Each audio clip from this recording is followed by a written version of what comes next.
In chapter 3, we've expanded on the idea of center and spread.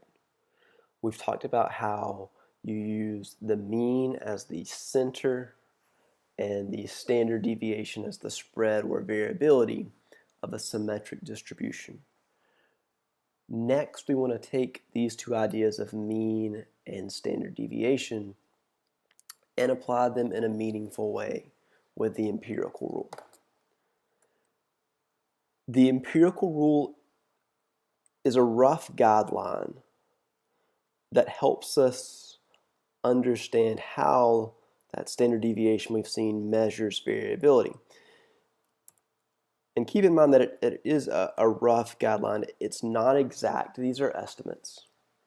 But the rule states if the distribution we have is unimodal, which means there's just one peak, and approximately symmetric. It doesn't have to be perfectly symmetric, but approximately symmetric as long as it's not extremely skewed one way or the other. Then we can use these three guidelines. About 68% of the observations will be within one standard deviation of the mean. The mean is the center. It's right in the middle of our distribution at that highest peak. If you go one standard deviation above that mean and one standard deviation below that mean, well, you should capture about 68% of your data. If you expand that out a bit farther, if you have the mean in the middle and you go up 2 standard deviations and down 2 standard deviations, that'll give you about 95% of your observations. And if you go up 3 and down 3 standard deviations from the mean, that'll give you nearly all. It'll give you 99.7% of your data of those observations. We'll sometimes refer to it as the 68, 95, 99.7 rule. And I have this graph to give us a better idea, to give us a visual idea. So we can see we've got this mean in the middle. Use another way to represent mean that we'll discuss later on. But if you add a standard deviation or a sigma and you subtract a standard deviation or a sigma, that should give you about 68% of your data. If you go up 2 standard deviations and you go down 2 standard deviations, that's 95%. And then as high as we'll go be up 3 and down 3, that's 99.7%. And this is fairly symmetric. So we could split this 68.5 as 34 and 34. We can split this 95% in half. And that's exactly what we'll do in this example that will wrap up this video. It says, suppose the average height of an adult male is 69 inches with a standard deviation of 3 inches. The image below represents this distribution and vertical lines are 1 standard deviation apart. Label the male heights and the percentages on the distribution below. To start with, I want to label, well, what are the heights that correspond to the mean and then going up and down 1, 2, and 3 standard deviations? My average or my mean is 69 inches. So we'll go right in the middle, that's our center.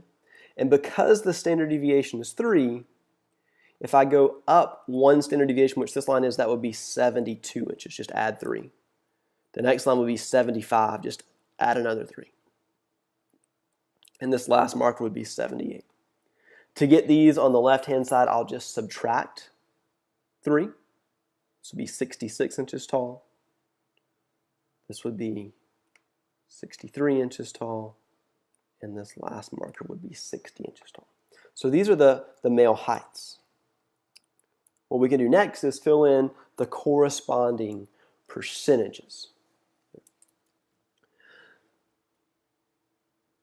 I've got my mean in the middle. I know from the empirical rule, if I go up 1 standard deviation and down 1 standard deviation, together that's 68%. But I've split that in half. So this section must be 34%. And this section must also be 34%. If you take that 68% from the first part of the empirical rule, you divide it by 2, that gives you 34% on each side. I'm going to see this symmetry as I move up and down the distribution. So next I want to find, well, what percentages go in here? That's when I go up 2 standard deviations and down 2 standard deviations. That's the 95% component of the empirical rule. But it's not as simple as taking 95% and dividing it by 2. That's because I've already taken 68% into account. And you say, well, by going from 66 down to 63 and 72 to 75, what percentage did I add on? To do that, I can take my 95% associated with 2 standard deviations, subtract the 68% I already have into account, and that is 27%. So by going up another standard deviation, down another standard deviation, I've added 27% of my observations, and now I'll just split that in half for the 2 sections, and that gives me 13.5%. So in here I have 13.5%, and in here I have 13.5%. I can do the same thing for the next 2 sections that are symmetric. This section and this section, I'm going up to 3 standard deviations, down to 3 standard deviations. That's 99.7%. I'll take that 99.7%, take away the 95% I already have, and this will give me 4.7%. Split that in half.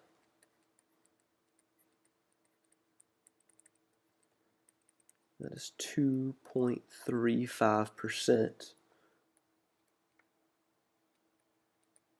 for each of these sections. I have 2 sections left that are very small. Notice the sections have got smaller and smaller, and the percentages have gotten smaller and smaller. I need to see what's left.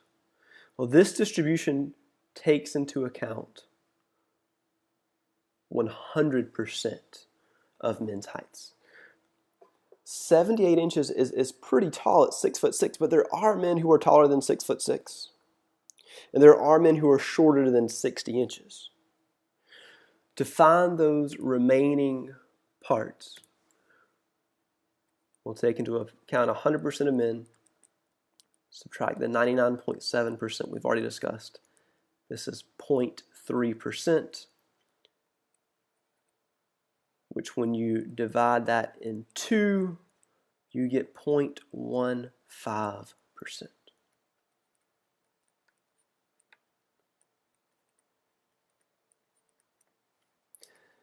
This is something you're going to need to be able to do for our first test. You'll need to know the empirical rule, and you'll need to be able to label a figure like this.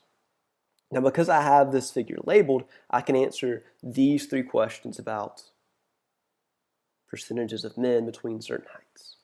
A says, what percentage of men are between 63 and 75 inches? 63 is here. 75 inches is here. So I have 4 percentages in between. You could add those 4 together. Or you could just note from the empirical rule, we've gone down 2 standard deviations and up 2 standard deviations. That's just 95% in that middle section. The math checks out. If you add these 4 together, you'll also get 95. 34 and 34 is 68. 13.5 and 13.5 is 27. 68% plus 27% is 95%. B wants to know what percentage of men are between 60 and 72 inches. Here's 60. Here's 72, labeling these in pink. Once again, I have 4 percentages in between. Going from left to right, I would take my 2.35%. Add the next percentage to its right, 13.5%. Then I would add 34% and 34% ends those four. Now it's just a matter of adding those together. So you would say 2.35 plus 13.5 plus 34 plus 34. This is 83.85%.